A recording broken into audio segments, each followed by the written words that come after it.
Ce monsieur, vous le connaissez? Regardez la taille de ses jambes. Regardez ses derrières. Waouh! Nonkululeko Dlamini, un Sud-Africain, un Zoulou, de la race de Shaka Zulu. Nonkululeko, the king of squat, le roi du squat. Squat, évidemment, c'est faire le machin histoire. Pourquoi il le fait? C'est un programme très spécialisé pour objectif de développer les derrières. Et pourquoi développer les derrières? Parce qu'apparemment, en Afrique, on adore les derrières. Pourquoi vous adorez les derrières? Vous n'aimez pas les femmes plates, tout ça? C'est bizarre. En Europe, on aime les femmes plates parce que c'est portable, c'est squeezable, c'est dégageable.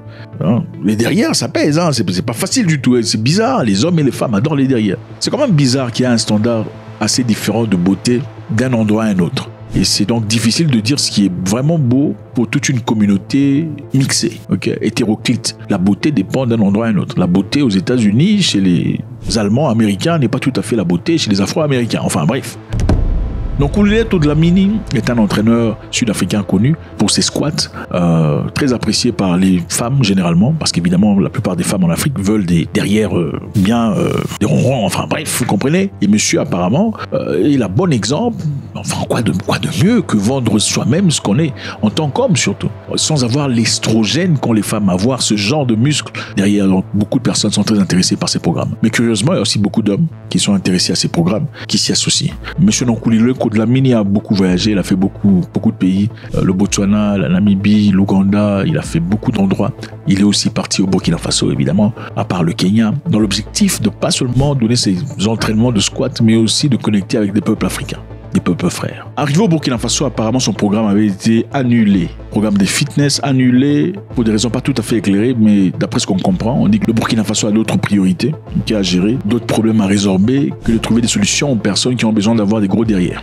Au Burkina Faso, on dit le show sera annulé. Je pense qu'on a présenté comme élément un manque de certificat ou un manque d'autorisation. Il n'y a pas eu d'autorisation officielle pour autoriser les shows. Enfin, comprenez qu'on peut sortir n'importe quoi aussi pour annuler un truc qu'on ne veut pas. Prétextant, voilà, il y a un papier qui manque, tout ça. Quand on veut, bon, des fois, on n'a même pas besoin d'autoriser. C'est une réunion, si c'était le football ou une réunion de fitness sans faire les derrière, c'est certainement personne. On dira, ah bah écoutez, c'est entre Africains, c'est pas un problème. Donc sur le plan éthique, le Burkina Faso juge que ce n'est pas aussi intéressant que ça. Ce n'est pas une priorité. Peut-être que la tendance est un peu sexualisée.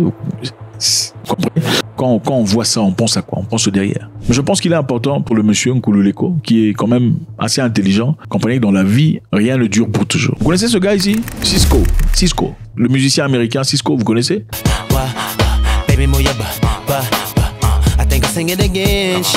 Cisco, vous connaissez?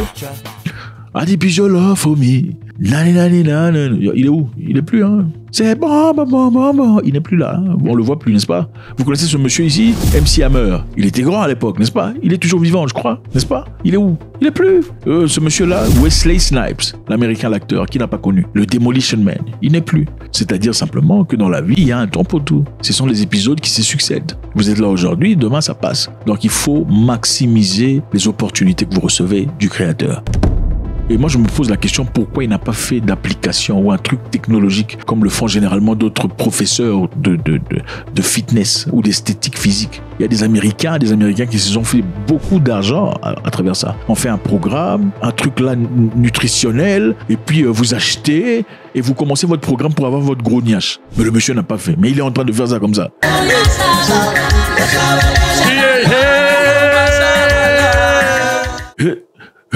Sans comprendre qu'il peut être copié par n'importe qui. Il est en train d'être copié, c'est vrai qu'on ne peut pas copier ses derrière, mais on le copie. Et ça ne durera pas toujours parce que la réalité est que la façon dont les gens le percevaient comme une superstar au départ quand il commençait, aujourd'hui c'est pas la même chose. Donc c'est ça. Quelquefois, Dieu te donne un petit truc là comme ça négligeable. Je pense que c'est à travers ça qu'il faut maximiser. Parce que ce sont les opportunités qui viennent et quand ça part pour toujours. Toujours au Burkina Faso, un pays que j'aime personnellement, l'homme burkinabé, la femme burkinabé. Salut à vous, c'est toujours avec beaucoup de plaisir. Au Burkina Faso, on a arrêté des agents de Faso Mebo. Ils ont été sanctionnés pour cause d'indiscipline et d'activité impromptue. C'est-à-dire des agents de Faso Mebo ont été aussi soumis à la punition que beaucoup de criminels reçoivent. Un programme lancé en octobre 2024 dans l'objectif d'embellir les villes, améliorer l'urbanisme et stimuler le développement local. Le projet, évidemment, mobilise des brigades des agents publics pour des travaux d'aménagement, de nettoyage et de reboisement. Ça m'a servi de leçon et m'a permis de comprendre que les biens publics ne sont pas à utiliser comme personnel. Donc, normalement, pour développer un pays africain, il faut développer le cerveau. C'est aussi simple que ça. Je sais que si une personne d'une autre race le dirait, on dirait qu'il est raciste. Mais c'est la vérité. Avant de parler de développement en Afrique, il faut parler de comportement. Et Faso Mibo a pour objectif de changer l'homme burkinabé. Okay? Au Burkina Faso, quand tu speed up, okay, tu vas en grande vitesse, on ne te jette pas en prison ou on ne te fait pas payer l'argent qu'on te fait payer généralement. On te demande d'aller faire des travaux publics pour la communauté. C'est gênant, n'est-ce pas?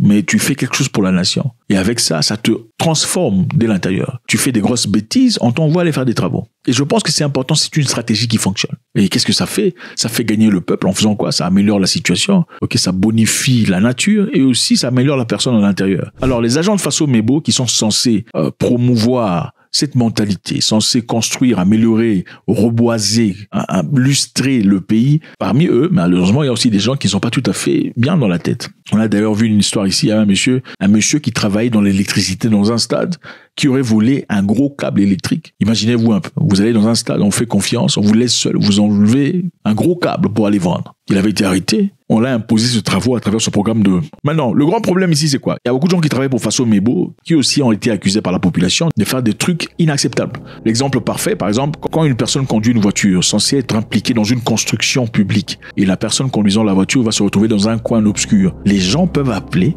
le gouvernement pour dire, écoutez, on a vu un monsieur ici censé travailler, il le fait pas. C'est important ou pas? Qu'est-ce que vous en pensez? Moi, je pense que c'est très important. En Afrique, il est important de faire ces genres de rapports. Parce que quand il n'y a pas de suivi, c'est comme ça que les gens commencent à voler l'argent du contribuable. Quand il n'y a pas de suivi, les gens commencent à user des biens de l'État pour des fins personnelles. Quand il n'y a pas de suivi, c'est ce genre d'histoire qui arrive. Et c'est la meilleure façon de pouvoir traiter avec ces gens. Mais comme ce monsieur explique ici, on va suivre, il explique que les gens en font un peu trop. Ils ont été soumis donc aux travaux d'intérêt communautaire et ça continue jusqu'à présent. Voilà.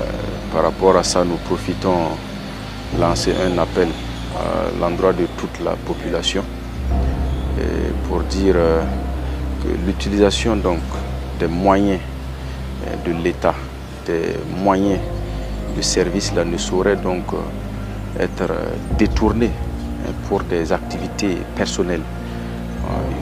Nous appelons les gens à respecter vraiment cette règle-là et à en faire une rigueur dans les différents services.